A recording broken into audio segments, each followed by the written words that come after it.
ॐ अज्ञानतिमिरनाथस्य ज्ञानाञ्जनशलाकया चक्षुरुन्मिलितं येन तस्मै श्रीगुरुवे नमः। श्रीचैतन्यमनोभीष्टं स्थापितं येन भूतले स्वयं रूपः कदा मह्यं ददाति स्वपदान्तिकं वन्देऽहं श्रीगुरुं श्रीयुतापदकमलं श्रीगुरुं वैष्णवांश्च श्रीरूपं साग्रजातं सहगना रघुनाथां तं सजीवम् साद्वैतं सावधूतं परिजना सहिता कृष्ण चैतन्य देवं श्री राधा कृष्ण पादान सहगना ललिता श्री विशाखावितांश हे कृष्णा करुणा सिंधु दीन बंधु जगतपते गोपेश गोपिका कांत राधा कांत नमस्तुते ताप्त कांचन गौरांगी राधे वृंदावनेश्वरी वृषभानुसुते देवी प्रणमामि हरिप्रिये वाञ्छाकल्पतरुभ्यश्च कृपा सिन्धुभ्येव च पतितानां पावनेभ्यो वैष्णवेभ्यो नमो नमः। नमो विष्णुपादाय कृष्णपृष्ठाय भूतले श्रीमते भक्तिवेदान्त स्वामीति नामिने नमस्ते सरस्वते देवे गौरवाणी प्रचारिणे निर्विशेष शून्यवादी पाश्चात्य देशोतारिणे जय श्री कृष्ण चैतन्य प्रभु नित्यानंदा श्री अद्वैत गदाधर शिवास आदि गौर भक्त वृंद नमो महावदानाय कृष्ण प्रेम पदायते कृष्णाय कृष्ण चैतन्य नामने गौरीतशे नमः। हरे कृष्णा कृष्णा कृष्णा हरे हरे हरे राम राम राम हरे हरे।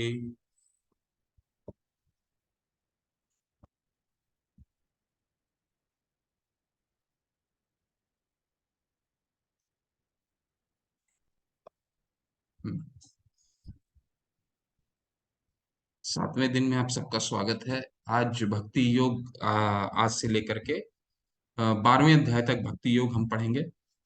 कल तक हमने कर्म योग पढ़ा था।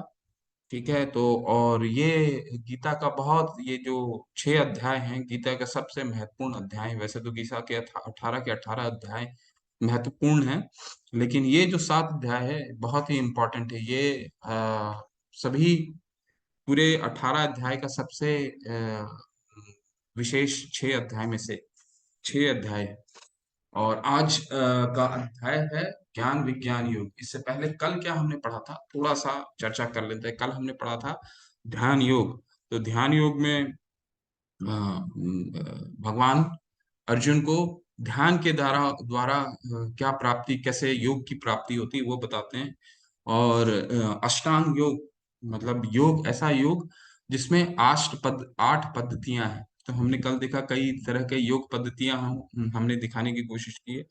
तो फिर 8 ये पद्धतियां जो होता है, 8 स्टेप्स, वो क्या होता है? यम नियम प्राणायाम, यानी डूज, क्या करना है क्या नहीं करना है, डूज डोंट्स। यम है, नियम है, प्राणायाम है, फिर प्रत्याहार है। प्रत्याहार के बाद यम, नियम, प्राणायाम, प्रत्याहार प्रत्याहार के यम, नियम, आसन, फिर प्राणायाम, फिर प्रत्याहार, फिर धारणा, ध्यान, और ध्यान के बाद समाधि। ठीक है, ये कोई मिस कर रहा हो तो आप लोग मेरे को करेक्ट कीजिए। यम है, नियम है, इसके बाद है आसन है, आसन के बाद प्राणायाम है, प्राणायाम के बाद प्रत्याहार है, प्रत्याहार के बाद क्या है? धारणा है, धारणा के बाद क्या है? ध्यान है, ध्यान के बाद कौन सा है? समाधि। बीच में लग रहा है एक मिस कर रहा हूं मैं। यम, नियम, आसन, प्राणायाम, प्रत्याहार,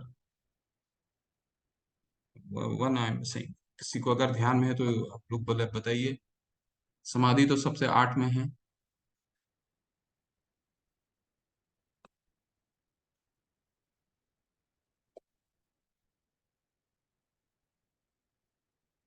एक मिनट, कृष्ण पारिक जी।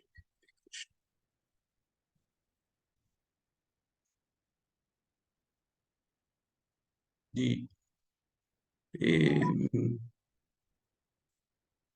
तो ये एक तो कोई मिस कर रहा हूँ, आप लोग मेमोरी में दिलवाइए, एक समथिंग आई एम मिसिंग। तो एक मेमोरी में ध्यान भी आ गया। आप लोग दोबारा बोलिए। यम है, नियम है, आसन है, देन कम्स प्राणायाम।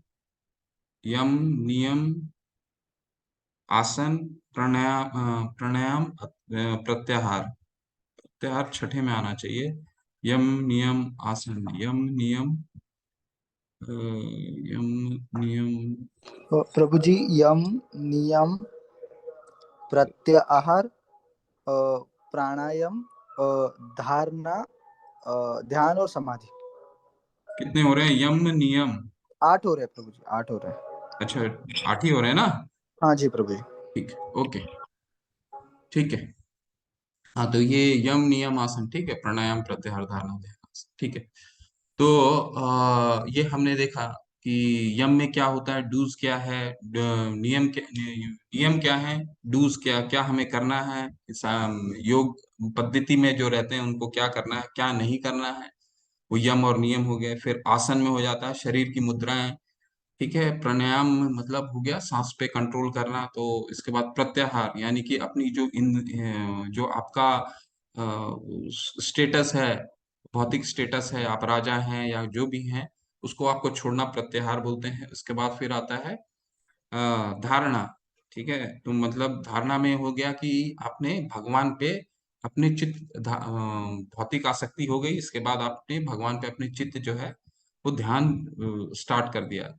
और इसके बाद धारणा के बाद आता है ध्यान, यानी ध्यान में भगवान पे चित्त एकदम बिल्कुल एकाग्र कर लेता है, ठीक है। और सबसे अंत में आता है समाधि। तो ये टोटल 8 चरण हैं। फिर भगवान अर्जुन को पूछते हैं कि अर्जुन फिर भगवान को बताते हैं कि प्रभु, भगवान ये तो मुश्किल है, ये इस कलयुग में तो करना मेरे लिए बहुत मुश्किल है। चंचल ही मन कृष्णा, प्रमाथि बलवत दृढ़म तस्याम निग्रहम मन्ये, वायुरेव सुदुष्कर्मा। यानी ये इतना चंचल है, मेरा मन इतना चंचल है, वो प्रमाथी है, बलवान है, दृढ़ है कि इसको ये मैं वायु को तो कंट्रोल कर सकता हूँ, वायु को पकड़ सकता हूँ, लेकिन मन को नहीं पकड़ सकता, ऐसा अर्जुन बताते हैं, ठीक है। तो फिर भगवान उनको क्या कैसे समझाते हैं कि हाँ, आप जो बोल रहे हो वो तो ठीक ही है। असंशय महाबाहो मनोदुनिग्रहम चलम। आप जो बोल रहे हो बिल्कुल ठीक है, मन को पकड़ना बहुत मुश्किल है, मन को संयमित करना बहुत मुश्किल है, लेकिन कैसे करोगे? अभ्यासेन तू कौन्तेय वैराग्येन च गुह्यति। यानी अभ्यासेन, वैराग्य और अभ्यास के द्वारा।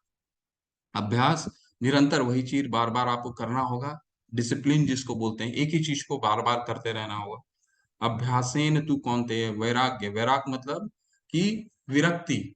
आप विरक्ति का क्या अर्थ हो गया? श्रवण करना। भगवान सबसे, प्रभुपाद जी बताते हैं, श्रवण के जो माध्यम है उससे हम विरक्त हो जाते हैं, ठीक है। आप किसी चीज को छोड़ नहीं सकते, क्यों? क्योंकि आपका कुछ है ही नहीं। सन्यास में भगवान ने बताया कर्म संन्यासात कर्म योग विशिष्यते। तो किसी चीज को छोड़ना हमारे लिए, किसी चीज को जो आप छोड़ नहीं सकते, क्योंकि सारी वस्तु जो है वो भगवान की है ना। तो भगवान कह रहे हैं कि आप छोड़ नहीं सकते, लेकिन अपना श्रवण के माध्यम से आप भगवान का निरंतर स्मरण कीजिए, तो स्वतः ही आप भौतिक आसक्त हो जाएंगे, ऐसा फिर बताते हैं भगवान।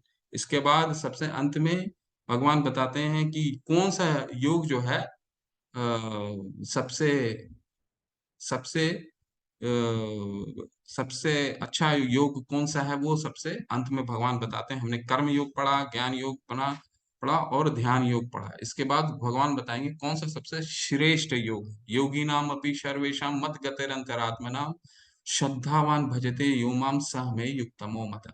यानी योगी, वही योगियों में सबसे सर्वश्रेष्ठ योगी वो है जो श्रद्धावान भजते यो माम, यानी श्रद्धा पूर्वक मेरी भजन भजता है मुझे। यानी भक्ति भजता, भगवान के लिए पूजा या वर्शिप यूज नहीं होता, भजता यूज होता है। भजते, भजते का मतलब होता है भक्ति पूर्वक सेवा। तो वो मेरे लिए सभी योगियों में वो योगी सर्वश्रेष्ठ है जो निरंतर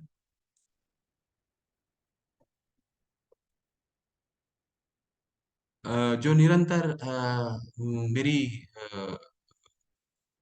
जो निरंतर मेरी पूजा करता है, श्रद्धावान भजते यो माम में युक्तमो मतः। ठीक है। अब यहाँ वो प्रकाश उन्होंने डाल दिया भगवान ने कि अब भक्ति योग स्टार्ट होने वाला है। तो 7वें अध्याय में हम क्या क्या भक्ति योग यहाँ से स्टार्ट हो रहा है।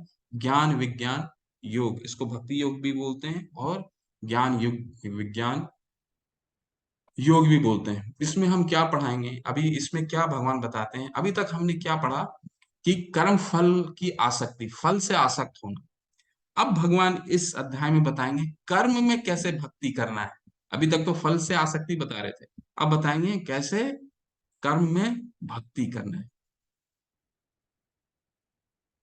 देखिए, सबसे पहला जो श्लोक है भगवान खुद ही बोल रहे हैं। अब जब जो जिस अध्याय में भगवान स्वतः ही अगर पहला श्लोक से स्टार्ट कर रहे हैं, अर्जुन के संशय प्रश्नों के अलावा वो खुद ही स्टार्ट कर रहे हैं, तो वो अध्याय जो है बहुत विशेष होने वाला है।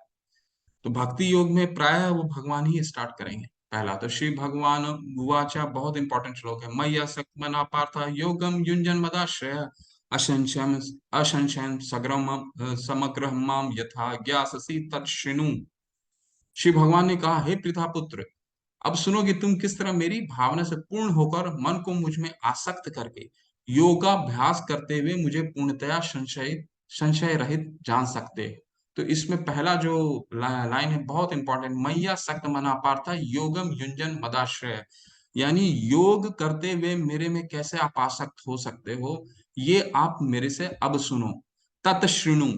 ठीक है। कल मैंने आपको बताया था 9 चरण होते हैं। प्रहलाद महाराज बताते हैं, श्रवणम कीर्तनम विष्णु स्मरणम पाद सेवनम दास्यम सांख्यम दास्यम सांख्यम श्रवणम कीर्तन विष्णु स्मरणम विष्णु श्रवण कीर्तन विष्णु स्मरणम पाद सेवनम, फिर साख्यम दास्यम आत्मनिवेदनम। तो ये जो चरण है इसमें सबसे इंपॉर्टेंट जो आ रहा है वो क्या आ रहा है, श्रवण आ रहा है। तो भगवत गीता के इस प्रभुपाद जी का पर्पट पढ़ लेते हैं। भगवत गीता के 7वें अध्याय में कृष्णा भावनामृत की प्रकृति का विशद वर्णन हुआ है। कृष्ण समस्त ऐश्वर्य से पूर्ण है और वे इन्हें किस प्रकार प्रकट करते हैं, इसका वर्णन इसमें हुआ है। इसके अतिरिक्त इस अध्याय में इसका भी वर्णन हुआ है कि 4 प्रकार के भाग्यशाली व्यक्ति कृष्ण के प्रति आसक्त होते हैं और 4 प्रकार के भाग्यहीन व्यक्ति कृष्ण की शरण में कभी भी नहीं आते हैं। तो ये आने वाले ये पूरे अध्याय के बारे में प्रभुपाद जी बता देते हैं क्या आने वाला है। तो इसमें सबसे 2-3 इंपॉर्टेंट पॉइंट है वो निकाल के आपको बता देते हैं। तत्शृणु यानी कि श्रवण। श्रवण शुरू से ही श्रवण का जो है भगवान स्वयं बता रहे हैं कि श्रवण जो माध्यम है वो सबसे युंगम सबसे इंपॉर्टेंट है। ज्ञाससी तस्णु। तो यहाँ भगवान स्वयं, और दूसरा चीज भगवान स्वयं कह रहे हैं कि अब मुझसे सुनो।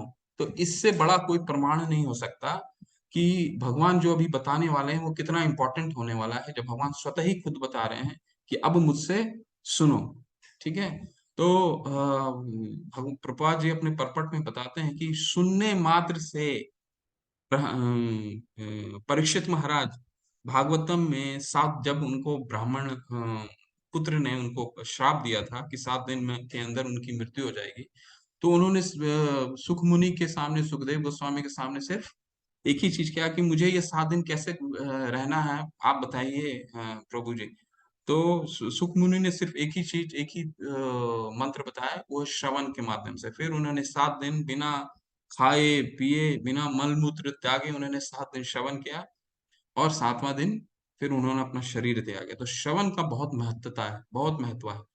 ठीक है। और यहाँ पर तो स्वयं भगवान बता रहे हैं कि अब तुम मुझसे सुनो।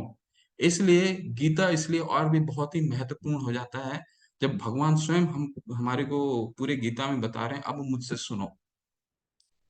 है ना। आगे बढ़ते हैं। अब मैं तुम्हें तुमसे पूर्ण रूप से व्यवहारिक तथा दिव्य ज्ञान कहूंगा। इसे जान लेने पर तुम्हें जानने के लिए और कुछ भी शेष नहीं रहेगा। तो यहाँ पे भगवान ये बता रहे हैं कि पूर्ण ज्ञान बहुत इंपॉर्टेंट चीज है, पूर्ण ज्ञान। तो यहाँ बता रहे हैं कि इससे जानने के बाद कुछ और भी जानने के लिए शेष नहीं रहेगा। तो भगवान यहाँ पूर्ण ज्ञान क्यों बोल रहे हैं, पूर्ण ज्ञान क्या हम बोल सकते हैं क्या कि किसी को भी हम पूर्ण ज्ञान दे सकते हैं क्या? ऐसा संभव है? आप में कोई पार्टिसिपेट करना चाहता है, पार्टिसिपेट कीजिए। पूर्ण ज्ञान, भगवान क्यों, क्या कोई मनुष्य पूर्ण ज्ञान दे सकता है क्या? पार्टिसिपेट कीजिए, तो आप लोगों को पता चलेगा भगवान का यहाँ पूर्ण ज्ञान क्या क्या अर्थ है। क्योंकि जितना पार्टिसिपेट कीजिएगा आपको मालूम चलेगा पूर्ण ज्ञान भगवान। एक क्या, मैं मेरा प्रश्न यही है कि एक मनुष्य क्या बोल सकता है पूर्ण, मैं आपको पूर्ण ज्ञान दे सकता हूँ? और अगर नहीं बोल सकता है, यहाँ बोल सकता है। शिव शेट्टी प्रभु जी बोल रहे हैं, गौरव हरि प्रभु जी बोल रहे हैं नहीं। नहीं, ठीक है। आपको ऐसा क्यों लगता है कि वो नहीं बोल सकते हैं? एक बहुत ही, यहाँ तो बहुत विद्वान लोग हैं, साइंटिस्ट हैं, बहुत वैज्ञानिक हैं, चिंतक हैं, बहुत विज्ञान ज्ञानी लोग हैं पूरे हमारे संसार भर में। तो वो वो ऐसा क्यों नहीं कह सकते कि उनको पूर्ण रूप से पूर्ण ज्ञान दे सकते हैं? ऐसा क्यों नहीं कह सकते? नहीं नहीं, आप लोग सब ठीक बोल रहे हैं, नहीं है। लेकिन ऐसा क्यों है कि वो कोई ज्ञानी इसको नहीं कह सकता, लेकिन सिर्फ भगवान ही कह सकता?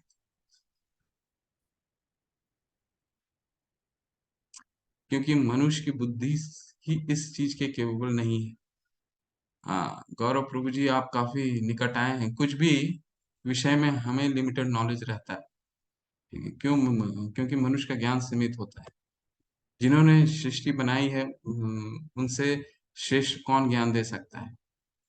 लेकिन यहाँ पे तो बहुत भूमिका माता जी बहुत नास्तिक हैं जो बोलते हैं हम ही भगवान हैं। बहुत लोग तो बोलते हैं मैं ही भगवान हूँ ना। निराकार लोग भी बोलते हैं मैं ही भगवान हूँ।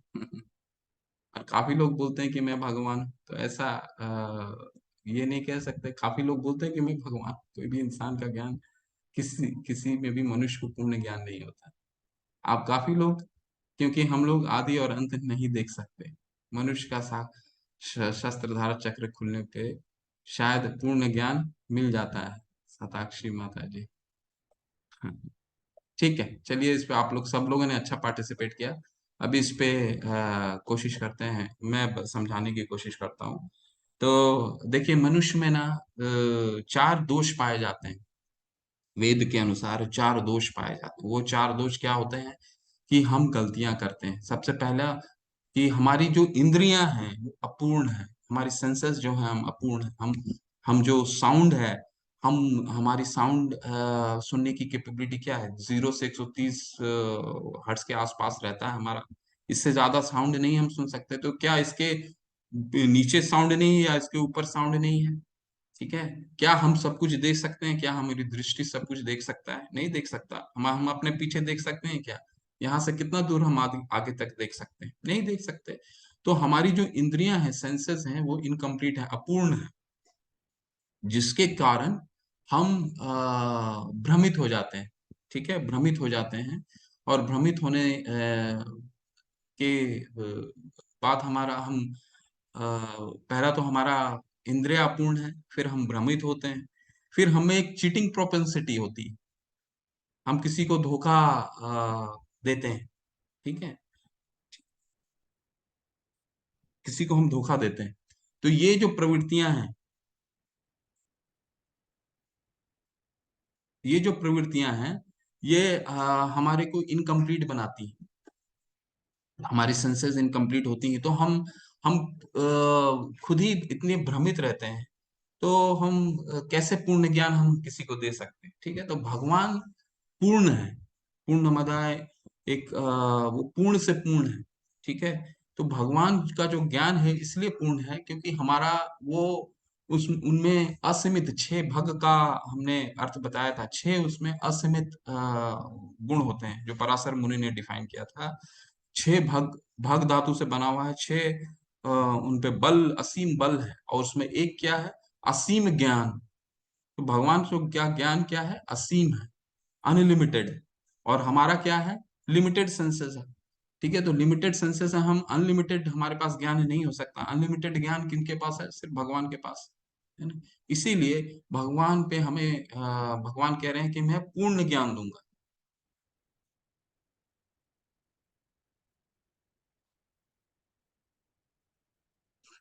बहुत इंपॉर्टेंट श्लोक है। मनुष्याणाम सहस्रेषु कश्चिद् यत्तति सिद्धये यततामपि सिद्धानाम कश्चिन् मां वेति तत्वतः। कई हजार मनुष्यों में से कोई एक सिद्धि के लिए प्रयत्नशील होता है, और इस तरह सिद्धि प्राप्त करने वालों में से विरला ही कोई वास्तव में मुझे जान पाता है। तो ये श्लोक बहुत इंपॉर्टेंट श्लोक है। यहाँ पे भगवान कह रहे हैं, देखिए भगवान को 5000 वर्ष पहले ही ये चीज ज्ञात था कि मैं जो गीता लिखूंगा या गीता बोल रहा हूँ या गीता बता रहा हूँ अर्जुन को, उसको पढ़ने वाले कितने लोग होंगे? मनुष्य नाम सहस्त्रेषु, बहुत कम लोग होंगे। मनुष्य नाम सहस्त्रेषु कश्चिद् यतति सिद्धे यतताम अपि सिद्धानाम कश्चिन् माम वेति तत्वतः। तत्वतः क्यों ऐसा बोल रहे थे भगवान? भगवान को ज्ञात था। अब मान लीजिए एक उदाहरण के रूप में, जैसे चित्र में देख सकते हैं आप, कि एक शहर में बहुत बड़ा मैराथन जब होता है, मैराथन का आयोजन होता है, तो उस शहर में जितने लोग हैं सारे लोग मैराथन करते हैं क्या? नहीं करते हैं। तो एक चुने चुने हुए लोग मैराथन में भाग लेना शुरू करते हैं। उसमें से भी कुछ चुने हुए ही, बहुत ही कम लोग उसमें से ही पूरे मैराथन को कंप्लीट कर पाते हैं। तो हम भी, आप देखते होंगे कि कई लोग हमारे कोर्स में इनरोल होते हैं, कई कोर्सेज में इनरोल होते हैं, लेकिन आगे जाते जाते काफी लोग पिछड़ जाते हैं। ठीक है, कुछ लोग आते हैं, कुछ लोग पिछड़ जाते हैं। क्यों? क्योंकि भगवान ने ही स्वयं बताया है, मनुष्य नाम सहस्रेषु कश्चिद् यतति सिद्धे यतताम अपि सिद्धानाम कश्चिन् मां वेति तत्वतः। क्यों ऐसा होता है? क्योंकि हम भौतिक में इतने आसक्त होते हैं कि भगवान तत्क्षिणु बोल रहे हैं फिर भी सुनते हम नहीं। हम कहाँ व्यस्त होते हैं? आहार निद्रा भय मैथुनम च समन्वयम एतत् पशुभिः नारयण। धर्म ही, मतलब हम लोग ये चार चीज के पीछे ही हमारी पूरा जीवन हम लगाते हैं। आहार, निद्रा, भय और मैथुन, ये चार जो चीज हैं, इस चार चीज के पीछे हम अपना सारा जीवन लगा देते हैं। अब भगवान अपनी दो शक्तियों के बारे में बता रहे हैं, बहुत इंपॉर्टेंट है, आप ध्यान में रखिएगा। दो शक्तियां कौन कौन से हैं भगवान की? आध्यात्मिक और भौतिक शक्ति। ठीक है, तो ये सबसे पहले भगवान बताएंगे कि भौतिक शक्ति क्या है। भूमिर अपनलो वायु खम मन बुद्धि रे विच अहंकार इति यमे भिन्ना प्रकृति रिष्टधा। पृथ्वी, जल, अग्नि, वायु, आकाश, मन, बुद्धि तथा अहंकार, ये 8 प्रकार से विभक्त मेरी भिन्न प्रकृतियां हैं। तो कुल मिलाकर 24 प्रकृतियां होती, 24 तत्व होते हैं, जिसमें से भगवान यहाँ पे बता रहे हैं कि ये जो 8 हैं, ये भगवान की भौतिक प्रकृति है, भौतिक शक्तियां हैं, जिससे ये पूरा जो भौतिक जगत है हमारा, इन शक्तियों के पास चलता है, इन शक्तियों का विदोहन करके चलता है। ठीक है, इसके बाद हम क्या बताएंगे? पृथ्वी, याद रखिएगा ऐसा, पृथ्वी, जल, इनको पांच पंचभूत बोलते हैं। पृथ्वी, जल, अग्नि, वायु, आकाश। और ये जो तीन तत्व हैं, मन, बुद्धि और अहंकार। ठीक है, तो मन, बुद्धि और अहंकार, ये सूक्ष्म तत्व है। स्थूल और सूक्ष्म। स्थूल मतलब physical, which we can see, मतलब जो हम लोग देख सकते हैं। और सूक्ष्म मतलब जो हम देख नहीं पाते, सूक्ष्म। ठीक है। सातवें पांच में अब क्या बता रहे हैं? मेरी आ, ये आध्यात्मिक शक्ति के बारे में बता रहे हैं। हे महाबाहु अर्जुन, इनके अतिरिक्त मेरी एक अन्य पराशक्ति है। अप्रेयम इतस्तन्या प्रकृतिम विद्धि में पराम जीव भूता महाबाहो ययेदम धार्यते जगत।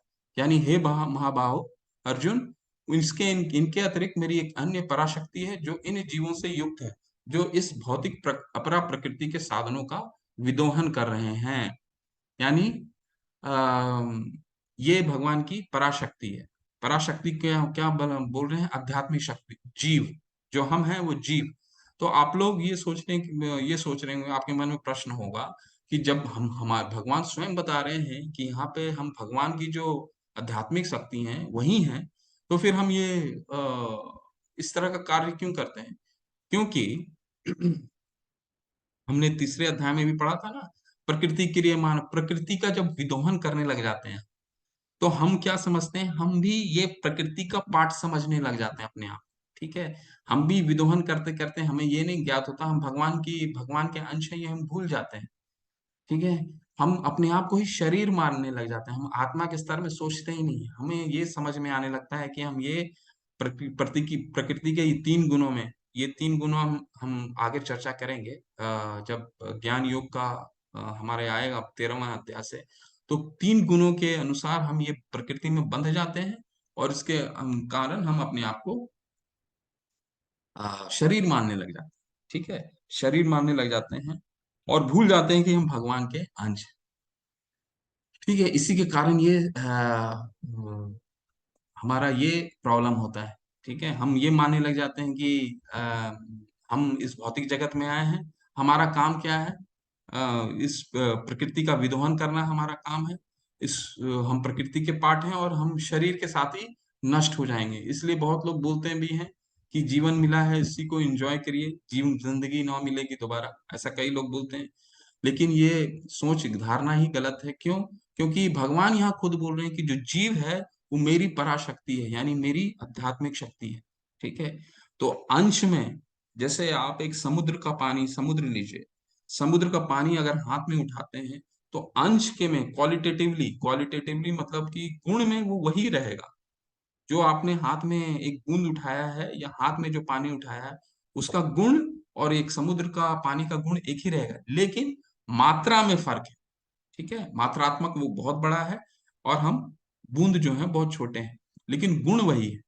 ठीक है, लेकिन हम ये भूल जाते हैं प्रकृति के विध्वंस करने के लिए कि हम यहाँ पे एंजॉय करने के लिए आए। तो इसी के कारण हमारे को ये बार बार हम पुनरपि जननम पुनरपि मरणम पुनरपि जननी जठरे शयनम, यानी बार बार जन्म और मृत्यु में चलते हैं और बार बार जननी यानी कि माता के गर्भ में गर्भस्थ होते हैं। आगे चलते हैं। सारे प्राणियों का उद्गम इन दोनों शक्तियों में है। इस जगत में जो कुछ भी भौतिक तथा आध्यात्मिक है, उसकी उत्पत्ति तथा प्रलय मुझसे ही जानो। तो भगवान यहाँ बता रहे हैं कि देखिए, मैंने सारा अरेंजमेंट कर रखा है। ठीक है, सारी उत्पत्ति और प्रलय मुझसे ही जानो, सारा अरेंजमेंट है। पृथ्वी अपने ऑर्बिट में चल रहा है। ठीक है, वर्षा होती है। ठीक है, प्रकाश है, सूर्य का प्रकाश है। ठीक है, तो ये सारा अरेंजमेंट मैंने कर रखा है, ये मुझसे ही आप जानो। ठीक है, तो भगवान बोलते हैं ना, मत्त पर तरम अनन्यत किंचित दस्ति धनंजय मई सर्विदम प्रोतम सूत्रे मणि गना इव। यानी कि ये जो जितनी शक्तियां हैं, जो जो भी चीज हम आसपास देख रहे हैं, ठीक है, वर्षा होता है, ये कितना अरेंज्ड है। सुबह अगर सूर्य उदय हो, सूर्य हमें लगता है कि सूर्य तो कभी सूर्यास्त नहीं होता, सूर्य उदय होता है तो उसी समय में हर दिन होता है। ठीक है, सब अपने आप में कितना व्यवस्थित है। कोई भी चीज हम अपने आप को इतना व्यवस्थित नहीं करते हैं जितना अपने आप में ये सब सारी चीजें व्यवस्थित हैं। और ये व्यवस्थित वैसा ही है जिस तरह एक धागे में मोती गुथा गुथा रहता है। ठीक है, धागा हमें नहीं दिखता लेकिन मोती जो है उसी तरह गुथा हुआ रहता है। तो भगवान का अरेंजमेंट कितना अपने आप में व्यवस्थित है। हे धनंजय, मुझसे श्रेष्ठ कोई सत्य नहीं है। जिस प्रकार ये मोती धागे में गुथे रहते हैं, उसी प्रकार सब कुछ मुझ पर ही आश्रित है। यानी भगवान यहाँ बता रहे हैं कि सब कुछ मुझ पे आश्रित है, सारा अरेंजमेंट मेरा किया हुआ है। ठीक है, और उसी तरह अरेंजमेंट है जिस तरह एक मोती जो है धागे में गुथा रहता है, लेकिन आपको कहीं नहीं दिखेगा भगवान। तो इसलिए हम बोलते हैं ना, भगवान कहाँ दिखते हैं हमें। ठीक है, लेकिन भगवान यहाँ स्वयं बोल रहे हैं, ये मैं सारा अरेंजमेंट उसी तरह करके रखा हूं जिस तरह एक धागे में मोती गुंधा रहता है, धागा नहीं दिखता है। ठीक है, तो आगे भगवान बताएंगे कि अगर धागा को देखने का तरीका क्या है। तो ये पूरे 6 जो अध्याय हैं, ये भगवान यही बताएंगे धागा को देखने का क्या तरीका है, यानी भगवान की शक्ति को देखने का, भगवान को देखने का तरीका।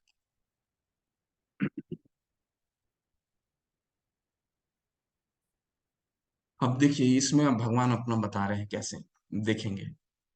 रसो अहम अप्सु कौन्तेय प्रभास्मि शशि सूर्यो प्रणव सर्ववेदेषु शब्दम खम पुरुषम नृषु। हे कुंती पुत्र, मैं जल का स्वाद हूँ, सूर्य तथा चंद्रमा का प्रकाश हूँ, वैदिक मंत्रों में ओंकार हूँ, प्रकाश में ध्वनि हूँ तथा मनुष्यों में सामर्थ्य हूँ। है ना, ये बहुत ही विस्तार में ऐसा यहाँ पे दिया है, बाद में इसको देखते हैं। पहले देखिए, भगवान यहाँ पे अपने अनुभूति, हम लोग कैसे अनुभूति, अभी हमने बताया कि भगवान बता रहे हैं कि मैं सारे चीज मेरे से ही उद्गम है और मुझे व्यवस्थित है, और मुझे अपनी एक धागे में जिस तरह मोती गुथा रहता है उसी तरह सारा व्यवस्था मैंने कर रखा है, ठीक है। लेकिन अब धागा को देखने का क्या तरीका है, वो भगवान यहाँ पे बता रहे हैं कि मैं जल का स्वाद हूँ। भगवान ब्रह्मा जी भगवान को जब देखते हैं तो बताते हैं गोलोक एव निज सत आत्मात्म भूतौ, यानी आप गोलोक में भी हैं और यहाँ भी हैं, है ना।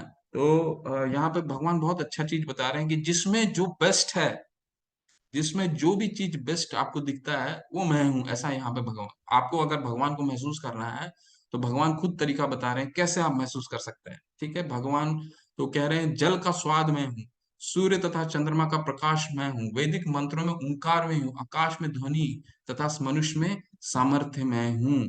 यानी कि अब हम लोग पानी जब पीते हैं तो हमारा साइंस कहता है कि ये तो टेस्टलेस है ना, टेस्टलेस है, लेकिन भगवान तो यहाँ कह रहे हैं कि स्वाद है। तो वो स्वाद क्या है, जो हम जब हमें प्यास लगता है तो जो काम पानी कर सकता है, वो कोई जो काम तृप्ति पानी कर सकता है उस समय वो काम और कोई भी पे नहीं कर सकता। कुछ भी आज पी के देख लीजिए, नहीं कर सकता। तो वो स्वाद भगवान तो आध्यात्मिक साइंस कहता है वो कलर टेस्टलेस है, लेकिन अब भगवान तो कह रहे हैं कि जो टेस्ट है, जो तृप्ति है वो मैं हूँ। तो पानी का तृप्ति मैं हूँ, ऐसा हमें महसूस करना है। चांद और सूरज की रोशनी मैं हूँ, क्योंकि चांद और सूरज का बेस्ट चीज क्या है, मैं हूँ। भगवान ऐसा बता रहे हैं। वैदिक मंत्रों में प्रभु ने पूछा था ना कि ओम का अर्थ क्या है, तो ये भगवान की विभूति है। यानी वैदिक मंत्रों में ओमकार में हूँ, ईश्वर ध्वनि में हूँ, आदमी में योग्यता में हूँ। जो आपने देखा होगा कि कई लोगों में कुछ विशेष टैलेंट होता है, विशेष गुण होता है। कई लोगों में किसी को गायन में गुण होता है, किसी किसी क्षेत्र में गुण होता है, लेकिन बहुत विशेष होता है। भगवान बताते हैं वो विशेष मैं हूँ, वो विशेष टैलेंट में हूँ, वो विशेष गुण में हूँ। आग की तपिश में हूँ, सभी तपस्वी का तपस्या में हूँ, बुद्धिमान की बुद्धि में हूँ, जो बेस्ट है। तो ये इसका मतलब ये नहीं है कि भगवान यही है, पानी का जल का स्वाद है वो भगवान है, ये नहीं। भगवान को महसूस करने के लिए भगवान खुद ही हमें बता रहे हैं, क्योंकि हम तो बदजग मटेरियल वर्ल्ड में इतने फंसे हुए हैं कि हम भगवान को तो देख ही नहीं सकते हैं। इससे तो डिटैच जब तक नहीं होंगे हम नहीं देख सकते। तो इसी संसार में रह करके भगवान को कैसे महसूस कर रहे हैं, तो अगली बार जब आप पानी पीजिएगा तो महसूस कीजिएगा उसका जो स्वाद है। अभी तक तो हमें साइंस ये बताया था कि उसका टेस्टलेस है, अभी भगवान बता रहे हैं कि पानी का स्वाद में है। तुम जान लो कि मेरी शक्ति द्वारा सारे गुण प्रकट होते हैं, चाहे वे सतुगुण हो, रजोगुण हो या तमोगुण हो। इस प्रकार से मैं सब कुछ हूँ, किंतु हूँ स्वतंत्र। मैं प्रकृति के गुणों के अधीन नहीं हूँ, अपितु वे मेरे अधीन है। तो यहाँ क्या भगवान बताने की कोशिश कर रहे हैं कि ये इसका मैं नियंत्रक हूँ, मैं इससे नियंत्रण में नहीं होता हूँ। ये जो गुण का चर्चा हुआ है, सतुगुण रजोगुण तमोगुण, तो यहाँ पे ये विशेष हम 13वें अध्याय से पढ़ेंगे। और 14 में बहुत 14, 15, 16 में 17, इसमें 14, 16 और 17, इन तीन अध्याय में इन गुण का ही पूरा गुण का ही चर्चा है। तो भगवान यहाँ बता रहे हैं कि मैं इनका इनको नियंत्रित करता हूँ, पर ये गुणों से मैं परे हूँ। तीन गुणों सतो रजो और तथा तमो के द्वारा मोहग्रस्त यह सारा संसार मुझ गुणातीत तथा अविनाशी को नहीं जान पाता। तो भगवान यहाँ खुद ही बता रहे हैं कि हम प्रकृति के गुणों में बंध जाते हैं, बंध करके फिर हम भगवान को नहीं समझ पाते हैं। हम खुद ही को ही भोक्ता समझ लेते हैं। हम शरीर हम हैं और इसको भोग करना है, ये हम समझ जाते हैं, तो भगवान को हम समझ ही नहीं पाते हैं, है ना। ऐसा भगवान बता रहे हैं, क्योंकि माया में से मोहग्रस्त हो गए हैं।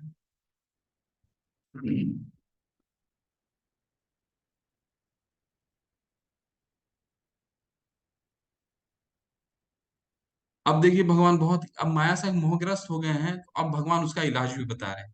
देवी ही ऐसी गुणमयी मम माया दुरत्या माम एव ये प्रपद्यन्ते माया में ताम तरन्ति ते।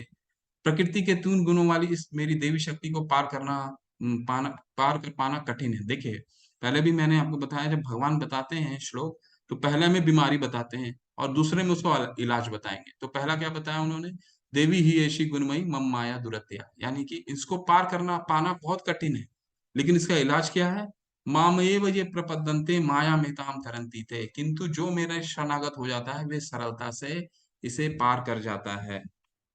तो कैसे पार कर जाएगा, ठीक है। तो ये काम मनुष्य क्यों नहीं कर सकता, आपसे 1 मिनट और चर्चा कर लेंगे। मनुष्य क्यों नहीं, एक बुद्धिमान मनुष्य क्यों नहीं कर लेगा, आप इस पे शेयर, आप अपना व्यू बताइए। भगवान ही क्यों कर पाएंगे इस गुणों से पार। अगर बहुत ही मुक्त पुरुष भी हैं जो इन तीनों गुणों से पार हो जाते हैं। आगे भगवान बताएंगे 14वें अध्याय में बताएंगे कि अ, माम च यो विचारे न भक्ति योग न सेवते सह गुणान समतित्ते तान ब्रह्म भूयाय कल्पते। ऐसे बहुत लोग हैं जो इन गुणों को पार कर जाते हैं, सतगुण में आते आते उसको पार कर जाते हैं। तो वो लोग भी तो हमको पार करवा सकते हैं, ठीक है। तो भगवान ही क्यों ऐसा पार करवाएंगे, भगवान ऐसा क्यों बोल रहे हैं कि मैं तुमको पार करवाऊंगा, कोई मनुष्य क्यों नहीं पार करा सकता है। ऋषिराज महतो कोई आप शेयर कीजिए, 1 मिनट में जल्दी जल्दी बोलिए, ताकि हम लोग जितना आप लोग भाग पार्टिसिपेट करेंगे उतना आपको विषय समझ में आएगा। थोड़ा बहुत भी कोशिश कीजिए कि भगवान ही क्यों बोल रहे हैं कि मैं तुमको पार करके लेके जाऊंगा। हम कोई ज्ञानी मनुष्य क्यों नहीं बोल सकता, जो सतगुण से उठा हुआ है वो क्यों नहीं बोल सकता है इस चीज को। माया भगवान के अधीन है। आप शेयर भी चैट में भी कर सकते हैं। हम अपने इंद्रियों,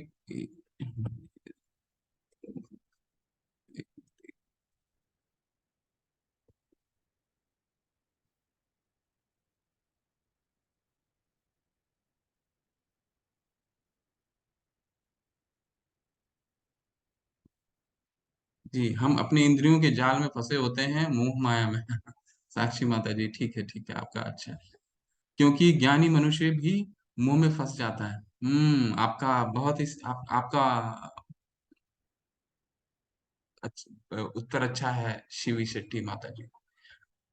ठीक है, चलिए मैं बताता हूँ।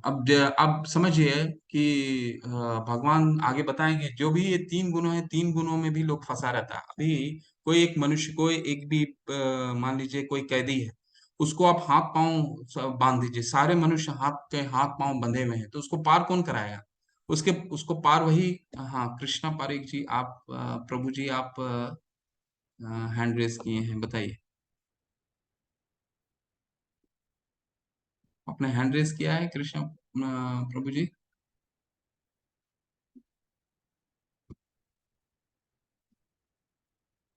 अनम्यूट कीजिए। प्रभु जी, क्योंकि माया जो है वो हमें पकड़ लेती है। प्रभु के प्रभु ने माया को नियंत्रण में कर रखा है, माया हमारे नियंत्रण में नहीं है, हम माया के नियंत्रण में है। जी जी जी जी। यहाँ पे ज्ञानी से ज्ञानी पुरुष को भी माया धर लेती है प्रभु जी, इसके लिए उसका ज्ञान भी काम नहीं आता।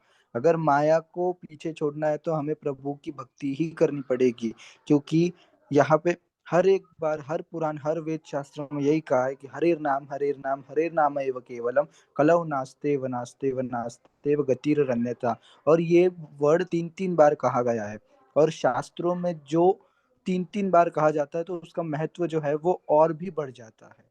जी जी जी जी जी, हरि बोल हरि बोल हरि बोल, कृष्ण प्रभु प्रभु जी। देखिए ऐसा है कि प्रभु जी ने एकदम सही बोला।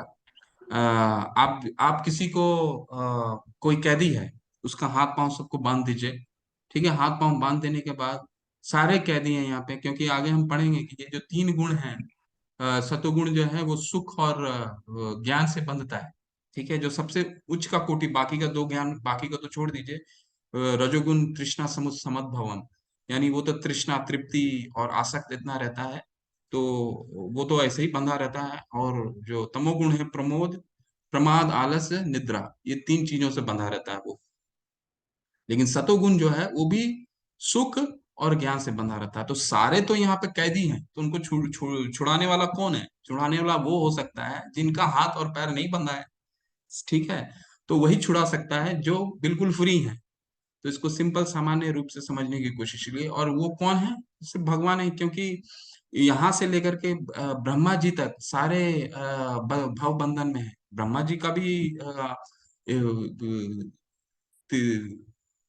300 कितना 331 ईयर्स है, 300 100 साल जीवित रहते हैं, जो 330 331 ट्रिलियन ईयर्स है। तो ब्रह्मा जी का भी एक आयु है। तो यहाँ से लेकर के सत्यलोक तक भौतिक जगत है और उसका विनाश होने वाला है। तो वही हमको निकाल सकता है जो खुद फ्री है, कोई उसका हाथ पांव नहीं बंधा हुआ है। तो भगवान फ्री है, इसीलिए भगवान ये कह रहे हैं मम माया माया मिताम तरंती थे, है ना।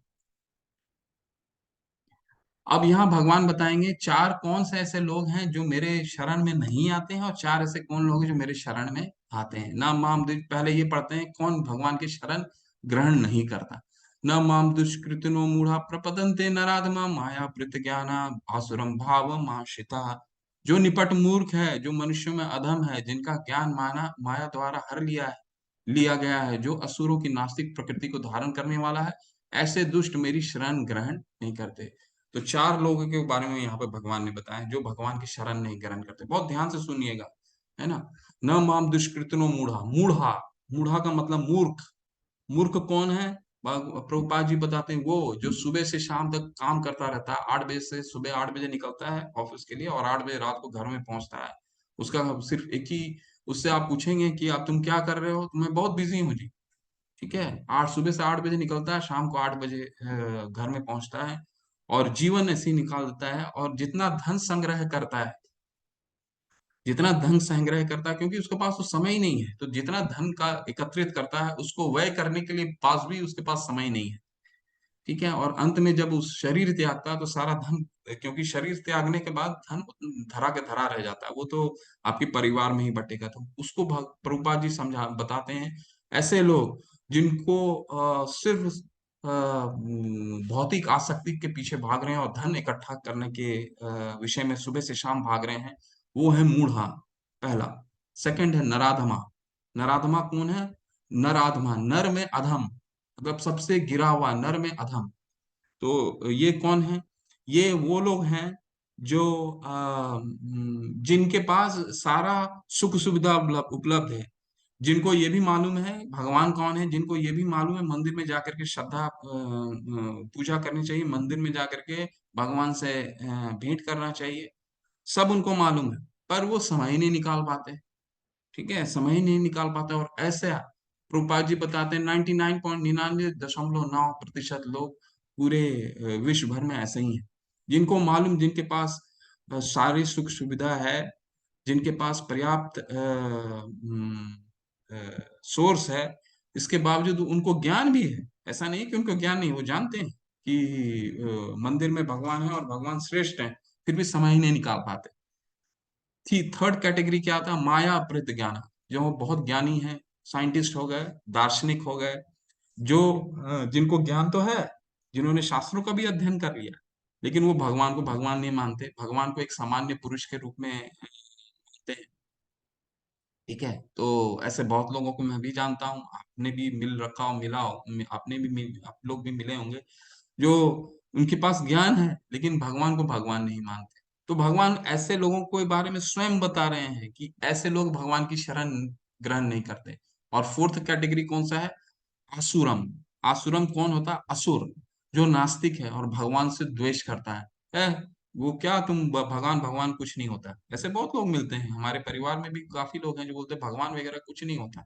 ठीक है, आपको बहुत लोग मिलेंगे। तो ये चार कैटेगरी के लोग हैं। पहला मूढ़ा, मूर्ख, सुबह से शाम खटते हैं।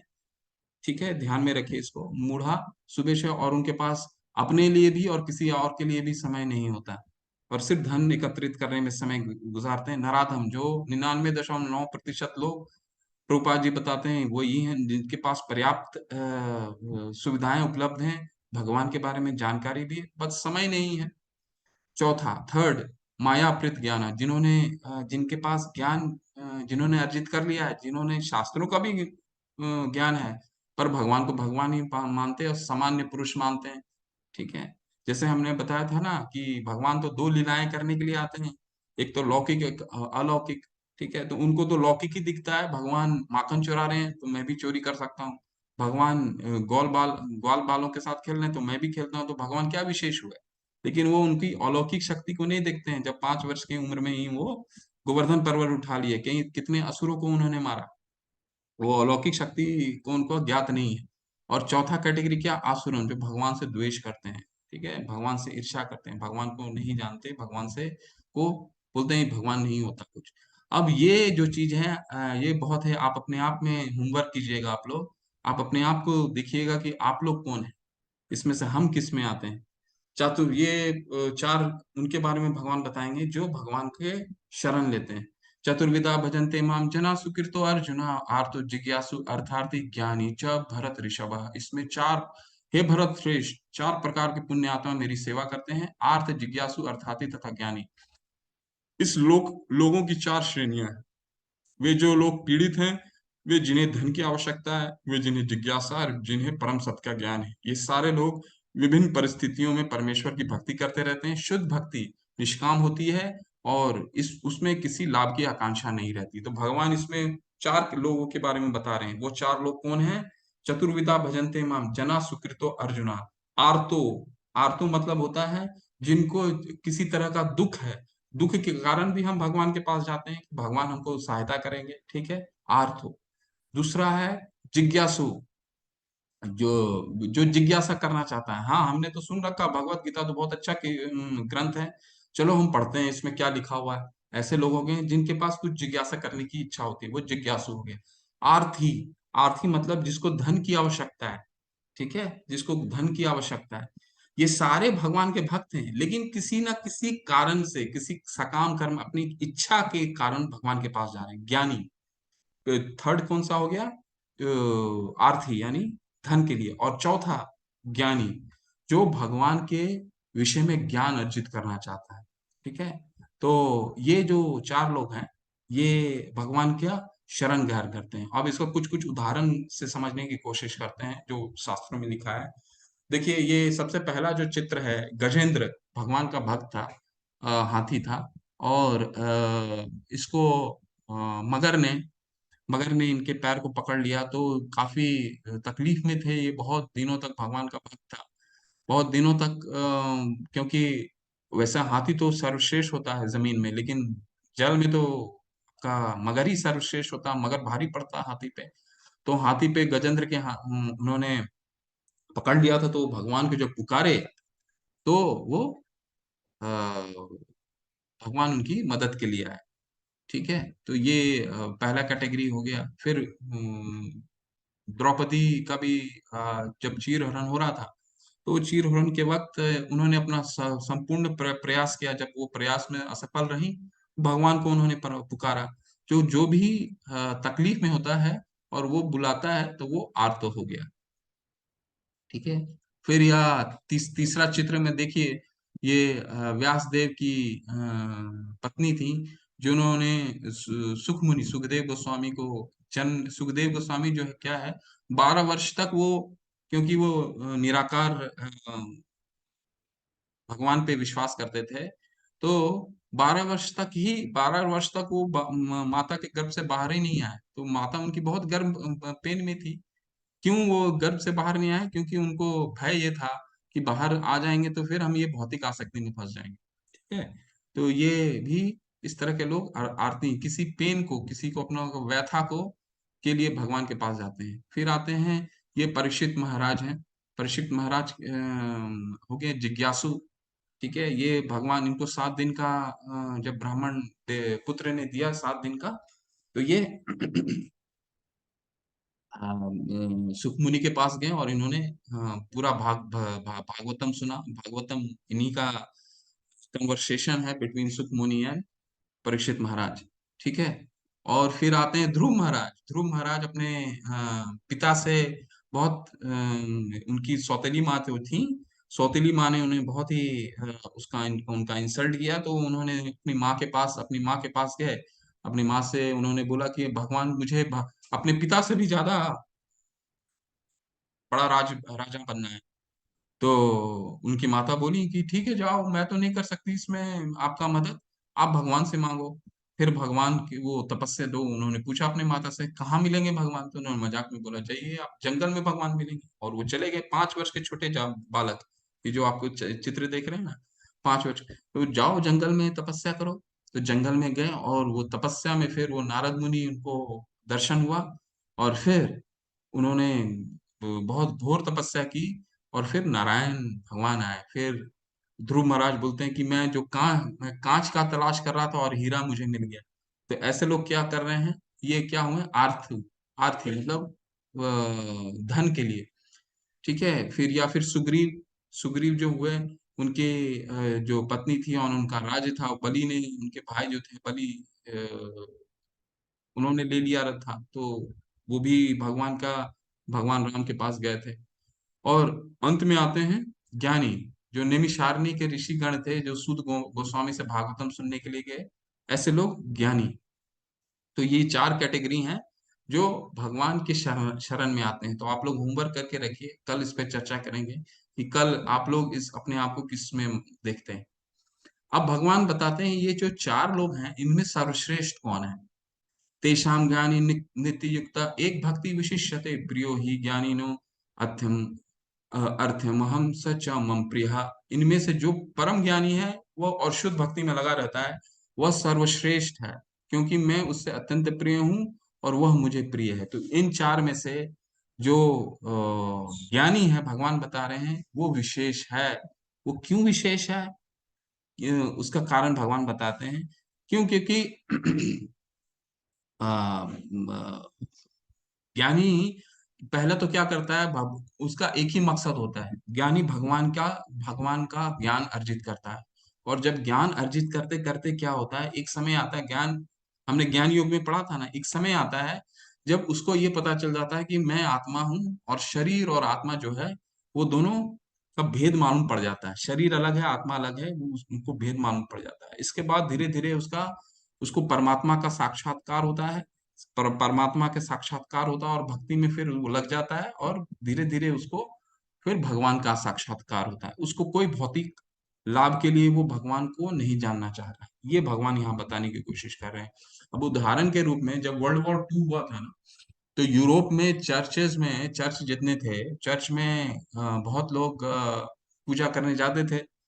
लेकिन हुआ क्या कि जब उनके परिवारगण की मृत्यु हो गई, तो उन्होंने चर्च में जाना छोड़ दिया। तो आज के डेट में आप देखिए, जब प्रभुपाद जी यूरोप गए थे तो बहुत सारे चर्चेज जो थे वो खाली पड़े रहते थे, कोई आता ही नहीं था पूजा के लिए। क्यों, क्योंकि उन्होंने भगवान से श्रद्धा हटा लिया।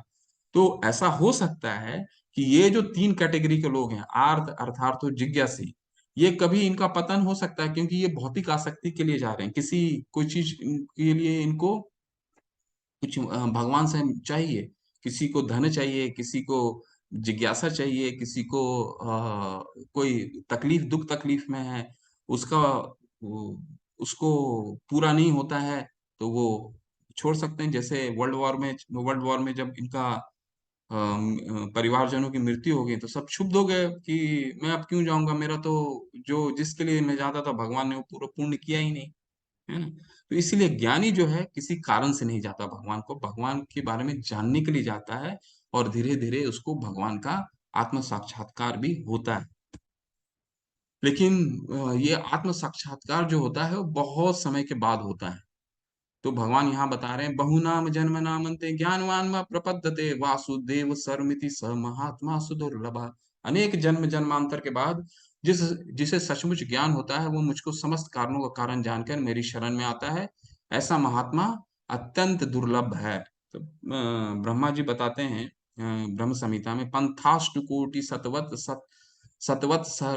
सतवत्सरा संप्रगम्यो, यानी कि कोई भी अगर मन की गति से भी, मन का जो गति है, वो तो वायु सबसे तेज है, वायु का गति तो छोड़ ही दीजिए, वायु की गति से भी बहुत तेज है मन से तो हम तुरंत पहुंच जाएंगे, आज अभी तुरंत सोच लिए तो हम अमेरिका पहुंच जाते हैं।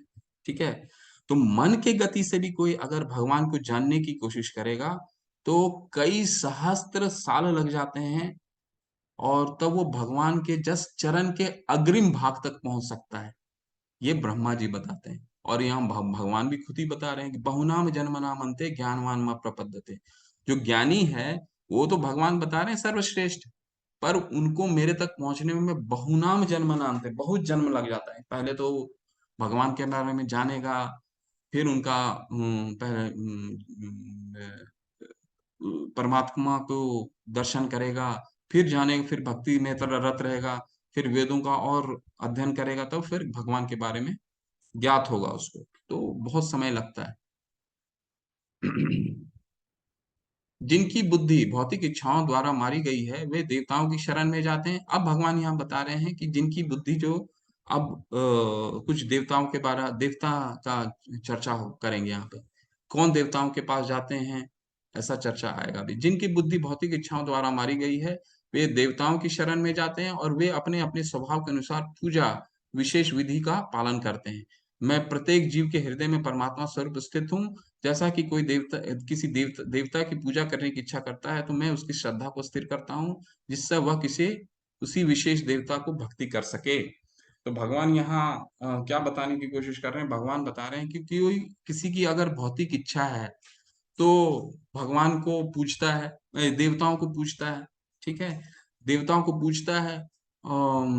लेकिन ये जो पूजा, ये जो श्रद्धा है, ये श्रद्धा भी मैं ही देता हूँ। ठीक है, चलो उनको उसको मेरे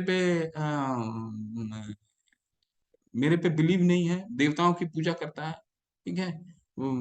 लेकिन वो जो श्रद्धा है, उस श्रद्धा भी मैं ही देता हूँ, ताकि वो इनडायरेक्टली फिर मेरे पास ही आए। ऐसा भगवान इन दो श्लोकों के माध्यम से बता रहे हैं। लेकिन भगवान, अब हमने पहले भी चर्चा किया है कि देवता जो हैं वो भगवान के अंग हैं। जैसे पेड़ के जो पत्ते हैं, डालियां हैं, ये देवता है। ठीक है, तो अ,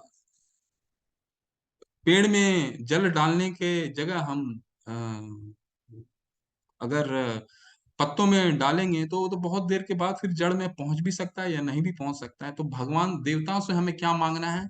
देवताओं से जरूर मिले, देवताओं को जरूर पूजन करें, जरूर मंदिर में जाएं, लेकिन भगवान की भक्ति मांगने जाना है, क्योंकि वो भगवान के अंग है। तो भगवान की भक्ति मांगने जाना है। भौतिक कारणों से भगवान देवताओं से नहीं मांगना है। ऐसी श्रद्धा से समन्वित यह देवता विशेष की पूजा करने का यत्न करता है और अपनी इच्छा की पूर्ति करता है, किंतु वास्तविक में तो यह सारे लाभ केवल मेरे द्वारा प्रदत्त हैं। क्योंकि अधिकृत अथॉरिटी तो आप मिनिस्टर के पास जाइएगा, तो मिनिस्टर तो अपने स्वतः अपने तो कुछ नहीं दे सकता, उससे तो प्रधानमंत्री, नहीं तो जो राज्य का सबसे उच्च अधिकारी है उससे ही परमिशन लेना पड़ेगा। उसके पास स्वयं का तो कोई अधिकार नहीं है, तो उसे तो वो उनसे ही मांग करके आपको दे सकता है। तो भगवान यही बताने की कोशिश कर रहे हैं यहाँ पे कि अंततः वो मेरे पास ही आएगा। तो अल्प बुद्धि वाले व्यक्ति देवताओं की पूजा करते हैं और इन्हें प्राप्त करने वाले फल सीमित तथा क्षणिक होते हैं। देवताओं की पूजा करने वाले देवलोक को जाते हैं, किंतु मेरे भक्त अनंतः मेरे परम धाम को प्राप्त होते हैं। यानी अंतवंतु फलम तेषाम तद वक्त अल्प मेघ श्याम।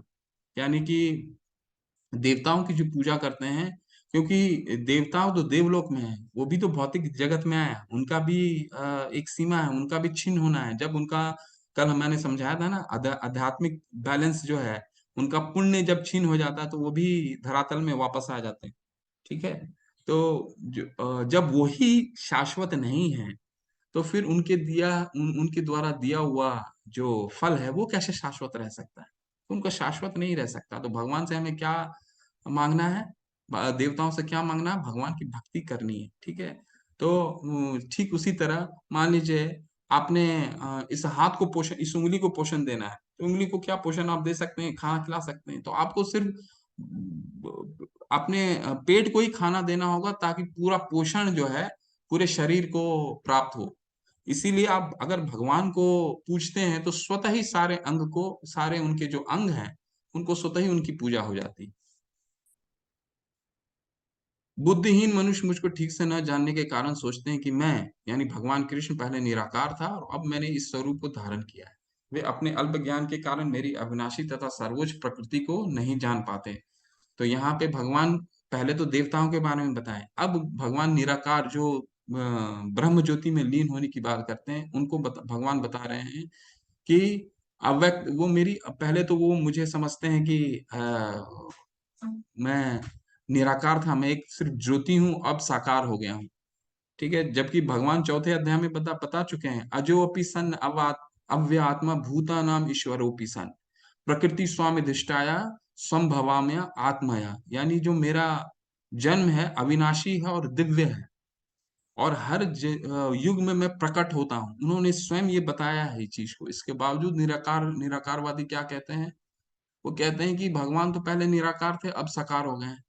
ठीक है, तो भगवान की जो संदेश है उसको वो नहीं समझते हैं। मैं मूर्खों तथा अल्पज्ञों के लिए कभी भी प्रकट नहीं हूँ, उनके लिए तो मैं अपनी अंतरंगा शक्ति द्वारा आच्छादित रहता हूँ। अतः अतः वे यह नहीं जान पाते कि मैं अजन्मा तथा अविनाशी हूँ। ना हम प्रकाश सर्वस्य योग माया समावृत मूढ़ो यम न विजानाति लोको माम अजमव्ययम, यानी कि मूर्ख जो व्यक्ति है, धृतराष्ट्र को वहीं पे भगवान कृष्ण थे, दुर्योधन को के पास भगवान कृष्ण थे, लेकिन वो मूढ़ थे, मूर्ख थे, अल्पज्ञ थे, तो उन वो भगवान को देखना भी नहीं चाहते थे, इसलिए भगवान ने उनको वही दिया, उनको नहीं दिखाए। जबकि धृतराष्ट्र को तो एक विराट रूप भी दिखाया उन्होंने, लेकिन प्रकाश से उनका आंख इतना चकाचौंध हो गया कि वो बोले नहीं नहीं, अब मुझे मेरा मैं अंधा ही ठीक हूँ, मुझे रोशनी नहीं चाहिए। ठीक है, और जब इनको बांधने के लिए गए, जब ये शांति प्रस्तावना लेकर के भगवान गए थे कौरवों के राज में जब गए थे उनके, तो दुर्योधन को उन्होंने अपना सारा रूप भी दिखाया, फिर भी वो नहीं समझ पाया। तो भगवान कहते हैं ये मथा, चौथे में भी कहे थे ना, ये यथा माम प्रपदन्ते तांस्तथे भजामहे, जो मुझे जिस रूप में देता है मैं उसको उसी रूप में वापस देता हूँ। तो यहाँ पे भगवान वही चीज को दोबारा बता रहे हैं कि मूर्ख को जो है मैं दिखाई नहीं पड़ता, धृतराष्ट्र को मैं दिखाई नहीं पड़ता, जबकि मैं भी वही था, सिर्फ पांडु ही देख पाए और कोई नहीं समझ पाया कि भगवान जो कृष्ण है वो भगवान है। हे अर्जुन, शिव भगवान होने के नाते में जो कुछ भूतकाल में घटित हो चुका है, जो वर्तमान में घटित हो रहा है, और जो आगे होने वाला है, ठीक है, वह सब कुछ जानता हूं, मैं समस्त जीवों को भी जानता हूं, किंतु मुझे कोई नहीं जानता। देखिए भगवान स्वतः ही सब कुछ बता रहे हैं। वेदा हम सिमतीतानि वर्तमानानि वर्तमानानि च अर्जुना भविष्यामि च भूतानि माम तु वेदना कश्चन। मैं सब कुछ जानता हूँ तुम्हारे, क्योंकि मैं तो परमात्मा के रूप में आपके अंदर हूँ। तो आके हम पढ़ेंगे, ठीक है, कि भगवान तो परमात्मा के रूप में हमारे हृदय में स्थित हैं। वो सब कुछ जान रहे हैं, हमारी भूत क्या है, भविष्य क्या है, वर्तमान क्या है, लेकिन हम उनको नहीं पहचान पा रहे हैं। भगवान सबको जानते हैं, लेकिन हम उनको नहीं पहचान पा रहे हैं। हमको तो ये भी नहीं पता रहता कि हम 4 दिन पहले क्या खाए हैं। ठीक है, हमको कुछ ध्यान में रहता है, नहीं रहता है।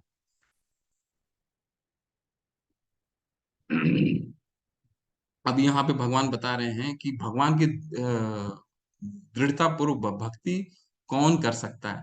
ये शातम गतम पापम जनाना पुण्य कर्म नाम ते द्वंद्व मोहि निर्मुक्ता भजन्ते माम दृढ़ व्रता। जिन मनुष्यों ने पूर्व जन्मों में तथा इस जन्म में पुण्य कर्म किए हैं, और जिनके पाप कर्म का पूर्णतया उच्छेदन हो चुका होता है, वे मोह के द्वंद्वों से मुक्त हो जाते हैं, और वे संकल्प पूर्वक मेरी सेवा में तत्पर हो जाते हैं। तो यहाँ पे भगवान क्या बता रहे हैं, कौन मेरी दृढ़ता से मेरी भक्ति कर सकता है? जिन्होंने अपना सारा जीवन विधि विधानों का पालन किया है। ठीक है, भगवान का जो जो उन्होंने छठे अध्याय में बताया ना, अभ्यास से न तू कौन्तेय वैराग्य निचेन वैराग्य निचेन गृह्णति, यानी कि अभ्यास के द्वारा भगवान की भक्ति करी है, उन्होंने पाप पुण्य का पे विजय प्राप्त किया, और सारे द्वंद्व मोह निर्मुक्ता, यानी सुख दुख, गर्मी सर्दी, पाप पुण्य सबसे ऊपर उठ चुके हैं। ऐसे लोग भगवान की दृढ़ता से पूजा करते हैं। इसीलिए भगवत भक्त इस्कॉन के जितने भगवत भक्त हैं, सारे विश्व भर में जा जाके भगवान का प्रचार प्रसार करते हैं, है ना, कि पाप और पुण्य से ऊपर उठ जाएं लोग। अब ये कल का जो अध्याय आने वाला है उसका आगाज करता है ये श्लोक। साधिभूत आदिदेव माम साधि यज्ञम च ये विदुहु प्रयाण काल अपि च माम ते विदुर्युक्त चेतसः। जो मुझे परमेश्वर को मेरी पूर्ण चेतना में रहकर मुझे जगत को, देवताओं को का तथा समस्त यज्ञ विधियों के नियामक जानते हैं, वे अपनी मृत्यु के समय भी मुझ भगवान को जान और समझ सकते हैं। तो कल का अध्याय जो है हमारा ये होने वाला है कि मृत्यु के समय हमारी क्या गति रहेगी, भगवान का क्या प्रक्रिया है, प्रतिक्रिया है, भगवान कैसे बोलते हैं मृत्यु के समय, हम जिस विचार का के बारे में सोचेंगे, हमारी गति कैसी होगी, ये सब भगवान पूरे कल पूरे अध्याय में ये बताएंगे। तो कहते हैं ना, गीता गीता नो सिर्फ हमें जीवन जिंदगी जीने के लिए नहीं सिखाता, हम अपने मृत्यु के समय में हमें क्या करना है वो भी हमारे को बताता है। इसलिए पूर्ण ये सारे वेदों का सार है। तो ये जो अध्याय, ये जो श्लोक है, ये कल का अध्याय का आगाज कर रहा है। तो ये सातवां अध्याय विशेष रूप से बताता है कि कोई किस प्रकार से पूर्णतया कृष्णा भावना भावित हो सकता है। कृष्णा भावना का शुभारंभ ऐसे व्यक्तियों के सानिध्य से होता है जो कृष्णा भावना भावित होते हैं। ऐसा सानिध्य आध्यात्मिक होता है और इससे मनुष्य प्रत्यक्ष भगवान के संसर्ग में आता है और भगवत कृपा कृपा से वह कृष्ण को भगवान समझ सकता है। साथ ही वह जीव के वास्तविक स्वरूप को समझ सकता है और यह समझ सकता है कि जिस प्रकार कृष्ण को भुलाने से वह प्रकृति के नियम द्वारा बधा हुआ है, वह यह भी समझ सकता है कि वह मनुष्य जीवन कृष्णा कृष्णा भावनामृत को पुनः प्राप्त करने के लिए मिला है। अतः इसका सदुपयोग परमेश्वर की अहेतु की कृपा प्राप्त करने के लिए करना चाहिए। इसके साथ ही ये आज का जो अध्याय ये समाप्त होता है। अ, थोड़ा सा देरी हो गया, एनीवे।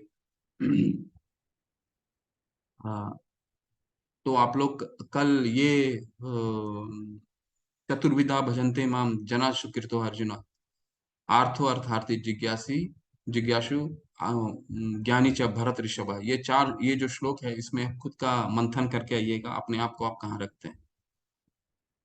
हरे कृष्णा। कोई प्रश्न है तो आप लोग पूछ सकते हैं।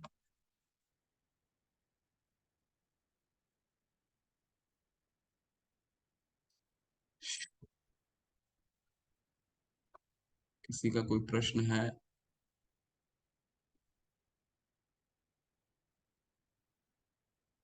चैट में डाल सकते हैं, हैंड रेस कर सकते हैं।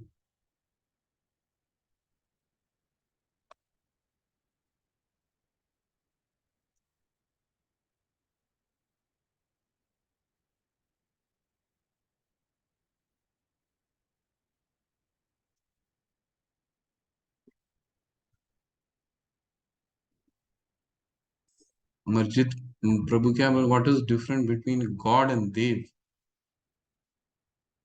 सूतक क्या है? एक मिनट, इनका प्रश्न का सूतक क्या है? प्रभु जी ये मेरे को टेक्निकल मालूम नहीं है क्या है सूतक, क्या है गॉड एंड देव? देवता, तो देवता तो भगवान के अंग है ना प्रभु जी, भगवान के अंग हुए। गॉड एंड देवता, जो भगवान और देवता में फर्क क्या है? देवता भगवान के अंग है। ठीक है। यान्ति देवव्रता देवान पितरम यान्ति पितृव्रता भूतानि यानी भूतेजा यान्ति। जो भगवान की आगे हम लोग पढ़ेंगे, यान्ति देवव्रता देवान, यानी कि जो मेरी आराधना करता है, देवताओं की आराधना करता है वो देवलोक को जाता है। पितरम यान्ति पितृव्रता, जो पितरों की आराधना करता है पितरों के पास जाता है। जो भूतों की आराधना करता है भूतों के पास जाता है। जो मेरी आराधना करता है मेरे पास आता है, ऐसा बताएंगे भगवान। सूतक क्या है और किसी का मृत्यु होने पर लगता है, ये मुझे नहीं आइडिया है अमरजीत प्रभु जी। कल लेकिन हम चर्चा करेंगे विशेष रूप से कि भगवान का क्या संदेश है, मृत्यु के समय हमें क्या किस तरह करना है, क्या शरीर त्यागते वक्त हमें क्या स्मरण करना है ना। ये कल बताएंगे, वो ध्यान से पढ़िए। बाकी ये टेक्निकल चीज क्या है, तक क्या है, ये मुझे ज्ञात नहीं है। ये पढ़ के बता सकता हूँ आपको प्रभु जी। जो लोग बागबान के वजन करते हैं और लोगों की घर में जाते हैं और बागबान की नाम पे पैसे मांगते हैं, क्या ये लोग उचित करते हैं? अंकिता मंडल माता जी, क्या पूछना चाह रही हैं आप? बागबान के वजन करते हैं और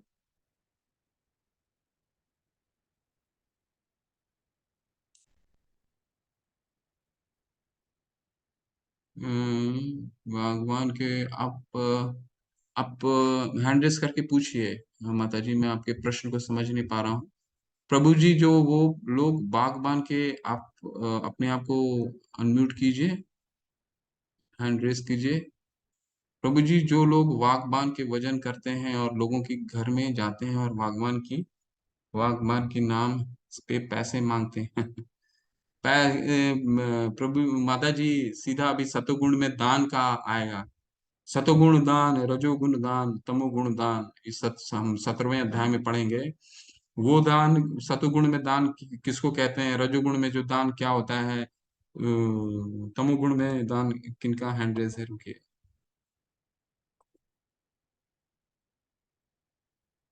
हाँ, अनम्यूट कीजिए अमरजीत प्रभु जी। प्रभु जी नमस्ते, प्रणाम। हरे कृष्णा, बोलिए। हरे कृष्ण प्रभु जी।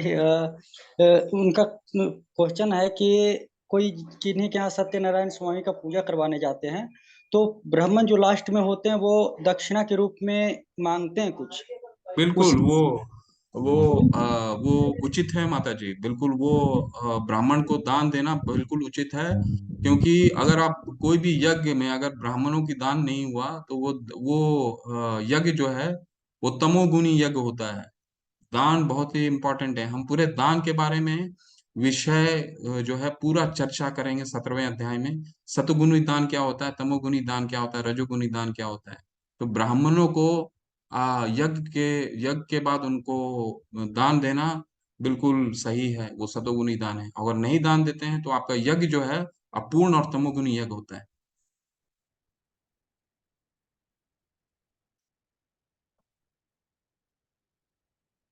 पाप पुण्य से ऊपर उठाना से क्या मतलब हुआ, रश्मि माता जी? पाप पुण्य, पाप पुण्य कृताम लोकाम, यानी पाप पुण्य से आप भगवान की सेवा में अगर जो भी कार्य कर रहे हैं तो आपको तो कुछ पता ही नहीं है ना, फिर पाप क्या है पुण्य क्या है। क्योंकि आपको तो उससे आपकी तुष्टि क्या है, आप क्या चीज से खुश हैं, आप खुश हैं भगवान की सेवा में। तो आपको तो पता ही नहीं क्या पाप हो रहा है क्या पुण्य हो रहा है। तो भगवान की संतुष्ट तुष्टि के लिए कार्य कीजिए, और ये स्वतः ही आप भूल जाइएगा कि क्या हो रहा है पाप और क्या पुण्य हो रहा है। क्योंकि भगवान को भगवान की संतुष्टि के लिए, जो प्रसन्नता के लिए जो कीजिएगा, वो पाप पुण्य नहीं रह जाता, फिर वो तो भगवान के लिए कार्य हो जाता है। प्रभु जी, भगवान की सेवा कैसे करें? किसी भी रूप में कर सकते हैं, और सबसे पहला सेवा स्टार्ट कीजिए, भगवान का नाम लेना है। जैसे कृष्णा प्रभु जी ने भी आज बताया, भगवान के नाम लेने से, क्योंकि भगवान के नाम लेने से देखिए ऐसा है, मंदिरों में जा करके दर्शन कीजिए, भगवान हमसे मिलने के लिए आते हैं। अभी जो समझिए, आप लोग हॉस्टल में रहते हैं या कोई भी हॉस्टल में रहता है बाहर में, ठीक है, उनके पिता आते हैं, हॉस्टल में रहने का जगह नहीं है, ठीक है, उनके पिता उनसे मिलने के लिए आते हैं, लेकिन आप उनसे मिलने नहीं जाते हैं, तो पिता को कैसा लगेगा? ठीक है, तो भगवान मंदिरों में आते हैं हमसे मिलने के लिए, आपसे, हम सबसे, हमारा अ, जो श्रद्धा है, वो श्रद्धा को एक्सेप्ट करने के लिए आते हैं, लेकिन हम मिलने नहीं जाते। ठीक है, तो सबसे प्रथम कार्य ये कीजिए कि मंदिर में बिना कारण से भगवान से मिलने जाइए, उनको नमन कीजिए, कुछ देर उनसे दर्शन कीजिए, और भगवान का नाम लीजिए। यहाँ से स्टार्ट कीजिए, उनसे मिलने जरूर जाइए। ठीक है, वो खुश हो जाएंगे अगर आप उनसे मिलने जाते हैं। वो मिलने आते हैं क्योंकि भगवान जो हैं वो कैसे हैं, वो हमसे कैसे आदान प्रदान करेंगे, अर्च विग्रह के रूप में आदान प्रदान करेंगे। ठीक है, अर्च विग्रह कोई मूर्ति नहीं समझना है हमको, वो भगवान स्वतः है वहां पे। अर्च विग्रह स्वतः भगवान रहते हैं, तो उनसे मिलने जाना, हमारी जब आसक्ति बढ़ेगी गौरव प्रभु जी, तो आपको खुद ही मालूम पता चलेगा कि जो अर्श विग्रह हैं वो और कोई नहीं, भगवान हमसे मिलने के लिए आ रहे हैं, हमसे आदान प्रदान, हमारी भक्ति और हमारा प्रेम को आदान प्रदान करने आ रहे हैं। ठीक है, तो ये बहुत इंपॉर्टेंट है। आप हम लोग मंदिर में जाएं, बहुत ही छोटे छोटे कार्य से हम स्टार्ट करें। श्रद्धा विकसित करना है तो बहुत छोटा छोटा कार्य करें, भगवान का एक जप करें। क्योंकि हम जब जप लेते हैं, माला जप करते हैं, तो हरि नाम, भगवान का नाम ले रहे हैं, तो भगवान हमारे जीवा में आते हैं। श्रद्धा से नाम लीजिए, एक बार नाम लीजिए, मंदिरों में जाइए, उनसे प्रेम विकसित कीजिए, कंटिन्यू कंटिन्यू जाइए, उनके बारे में श्रवण कीजिए, उनके बारे में कीर्तन कीजिए। ठीक है, एटलीस्ट श्रवण तो कीजिए, कीर्तन भी मत कीजिए, श्रवण तो कीजिए, सुनिए। ठीक है, भगवान तो तत्शृणु पहले ही श्लोक में बना है, मेरे बारे में सुनो। और क्या है। राधे राधे प्रभु। भगवान को पाने के लिए इतनी तपस्या करनी पड़ती है, पर दुर्योधन ने तो सिर्फ पाप किया था, तो भी भगवान ने उनको अपने दिव्य दर्शन क्यों दिए? वो बहुत अच्छा प्रश्न, बहुत अच्छा प्रश्न है। भगवान तो, तमन्ना माता जी, भगवान असुरों को भी उद्धार करते हैं। भगवान तो हमारे सुहृदय सर्वभूता नाम है ना, भोक्ता राम यज्ञ सर्वलोक महेश्वरम, सबके लिए सबका सुहृदय, सबका हित चाहते हैं। उनसे बड़ा हितैषी कोई है ही नहीं, सबसे बड़े हितैषी। असुर को भी मुक्ति देते हैं, दुर्योधन को भी, क्योंकि हमने पहला पहला ही पढ़ा था ना, धृतराष्ट्र वाचा वो कर्म क्षेत्र, जो कर्म क्षेत्र था, जो युद्ध क्षेत्र था, कुरुक्षेत्र था, वो वो धर्म का क्षेत्र था। ठीक है, धर्म का क्षेत्र था, तो उसमें जितने लोगों की मृत्यु हुई, जितनों लोगों ने शरीर त्यागा, सब भगवान के धाम को गए। ठीक है, तो भगवान असुर पे और सुर पे, दोनों पे एक दोनों पे वो उनका कृपा रहता है। तो आपका प्रश्न है कि दुर्योधन ने सिर्फ पाप किया तो भी भगवान ने उनको अपने दिव्य दर्शन क्यों दिए? लेकिन वो भगवान को तो समझ ही नहीं पाया ना माता, दिव्य दर्शन तो बार बार दे रहे भगवान, तो हमें भी दर्शन देने के लिए आते हैं मंदिरों में, हम कहाँ दर्शन करने जाते हैं? लेकिन वो समझ नहीं पाया, इसलिए तो भगवान ने बोला, ना हम प्रकाश सर्वस्य योग माया समावृता, मूढ़ो यम न बीजानाति लोको माम अजम व्यम।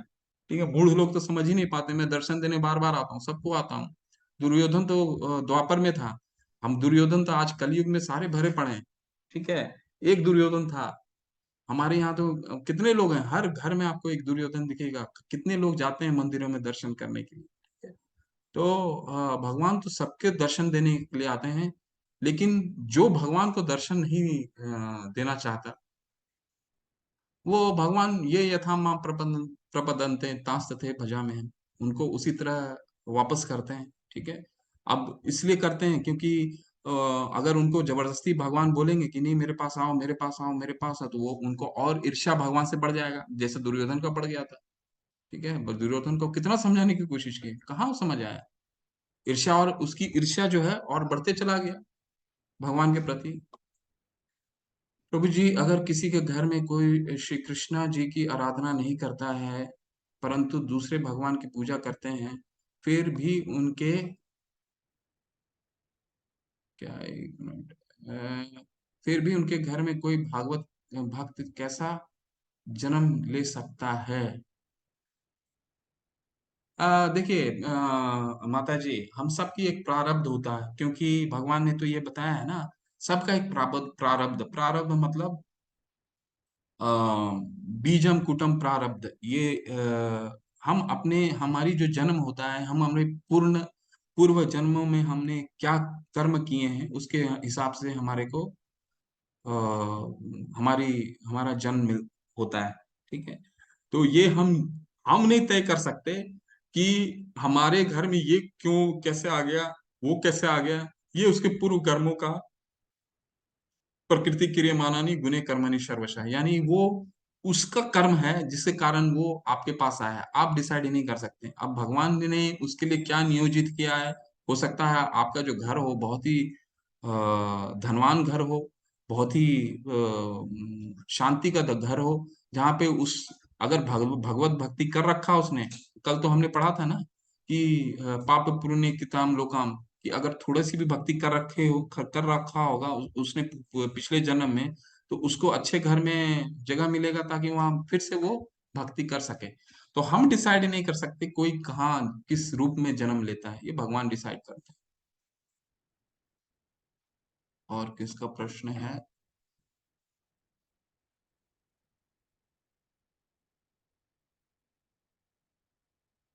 राधे राधे का अर्थ क्या है?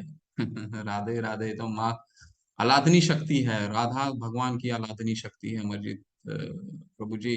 बिना भगवान बिना राधे, राधा रानी का वो राधे राधे बोलते हैं। बिना आलादनी शक्ति के आशीर्वाद से हम भगवान को नहीं पा सकते, इसलिए सबसे पहले दो पार्टिसिपेंट ने हैंड रेस किया है। ठीक है, पहले एक जू,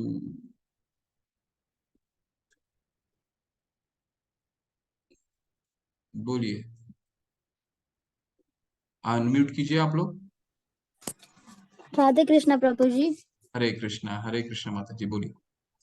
मुझे ये पूछना था कि हम जब टीवी सीरियल्स में अभी राधा कृष्ण सीरियल चल रही थी और महाभारत जब चल रहा था, तब जब महाभारत होता है तब कृष्ण जो एज अ